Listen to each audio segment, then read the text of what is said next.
दीपावली के दिन घर की जो महिलाएं व्रत व उपवास रखती हैं, वे पूजन के समय माता लक्ष्मी और गणेश जी महाराज की कहानी अवश्य सुनती हैं, जो इस प्रकार है। लक्ष्मी माता की कहानी। एक समय एक नगर में एक साहूकार रहता था। उसकी एक बेटी थी। वह नित्य प्रतिदिन पीपल सींचने जाती थी। उस पीपल के पेड़ पर माता लक्ष्मी का वास था। एक दिन माता लक्ष्मी साहूकार की बेटी से बोली कि तुम मेरी सहेली बन जाओ। साहूकार की बेटी यह सुनकर माता लक्ष्मी से बोली कि पहले मैं अपने पिताजी से पूछकर आऊंगी, उसके बाद ही आपकी सहेली बनूंगी। घर आकर साहूकार की बेटी ने अपने पिताजी को यह बात बताई। पिताजी ने अपने पुत्री से कहा कि वे तो लक्ष्मी जी हैं, तुम कल उनकी सहेली बन जाना। साहूकार की बेटी दूसरे दिन भी पीपल सींचने गई। माता लक्ष्मी साहूकार की बेटी को देखकर उसके पास आई और बोली, तुम अपने पिताजी से पूछकर आई हो, आज मेरी सहेली बनोगी? साहूकार की बेटी बोली, हाँ, मैं आज तुम्हारी सहेली बनूंगी। वे दोनों सहेली बन गई। कुछ समय इसी तरह व्यतीत हो गया। एक दिन माता लक्ष्मी ने साहूकार की बेटी को जीवन का न्योता दिया। साहूकार की बेटी माता लक्ष्मी के घर जीवने आई। माता लक्ष्मी ने साहूकार की बेटी को साल दुसाला ओढ़ने के लिए दिया, रुपए दिए। सोने की चौकी पर बैठाकर सोने की थाली में 36 प्रकार का भोजन कराया।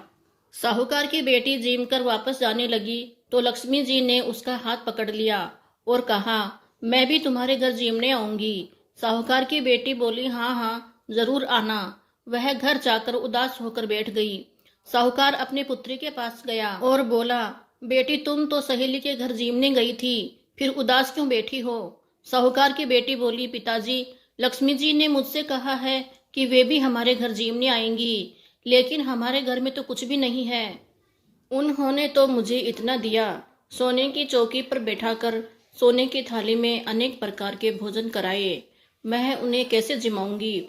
इस पर पिताजी बोले, तुम इस बात की चिंता मत करो, हम लक्ष्मी जी को अवश्य जिमाएंगे। तुम घर को गोबर मिट्टी का चौका लगाकर साफ कर लो और रसोई में 4 मुख वाला दीपक जलाकर लक्ष्मी जी का नाम लेकर बैठ जाना। साहूकार की बेटी ने ऐसा ही किया। इतनी देर में एक चील कहीं से नदी में नहाती हुई रानी का 9 लखा हार उठाकर जा रही थी। बीच रास्ते में उसे एक मरा हुआ सांप दिखाई दिया और 9 लखा हार को साहूकार के आंगन में डालकर सांप के पीछे चली गई। साहूकार की बेटी ने 9 लखा हार आंगन में पड़ा हुआ देखा और उसे उठाकर बाजार में सुनार व बनिए के पास गई। सुनार और बनिए ने साहूकार की बेटी से पूछा कि तुम्हें क्या चाहिए? तब साहूकार की बेटी बोली, सोने की चौकी, सोने का थाल, साल दुसाला दे दो, मोहर दे दो और सारी सामग्री दे दो। 36 प्रकार का भोजन हो जाए, इतना सामान दे दो। सारी चीज लाकर बहुत तैयारी करी और रसोई बनाई। तब गणेश जी महाराज से कहा कि लक्ष्मी जी को बुलाकर लाओ। आगे आगे गणेश जी और पीछे पीछे लक्ष्मी जी साहूकार की बेटी के घर आए। साहूकार की बेटी ने सोने की चौकी बिछाई और कहा, सहेली, चौकी पर बैठ जाओ। लक्ष्मी जी ने कहा, सहेली, चौकी पर तो मैं राजा रानी के भी नहीं बैठी। साहूकार की बेटी ने कहा, मेरे यहाँ तो बैठना पड़ेगा। फिर गणेश जी और लक्ष्मी जी चौकी पर बैठ गए। लक्ष्मी जी और गणेश जी को साहूकार की बेटी ने जिमाया, बहुत खातिर की और लक्ष्मी जी उस पर बहुत खुश हुई। साहूकार की बेटी के घर में खूब रुपया पैसा हो गया, लक्ष्मी हो गई। साहूकार की बेटी ने कहा, मैं अभी आ रही हूँ, तुम यहीं बैठी रहना। और वह काम करने लगी। लक्ष्मी जी गई नहीं और चौकी पर बैठी रही, उसका इंतजार करती रही। घर में धन का भंडार भर गया। हे लक्ष्मी माता, जैसा तुमने साहूकार की बेटी को दिया वैसा सबको देना। कहता न सुनता न हुकारा भरता न, सारा परिवार ने दीजो। पीहर में दीजो, ससुराल में दीजो, बेटा पोता ने दीजो। हे लक्ष्मी माता, सबका कष्ट दूर करना, दरिद्रता दूर करना, सबकी मनोकामना पूर्ण करना।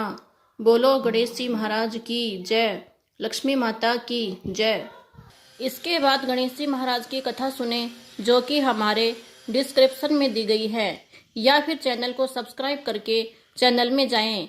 इसके नीचे ही गणेश जी महाराज की कहानी दी गई है। यदि कहानी अच्छी लगी है तो चैनल को लाइक करें, सब्सक्राइब करें। ताकि इसी तरह की कहानियाँ आप तक पहुँचती रहे। कहानी को ज़्यादा से ज़्यादा शेयर करें।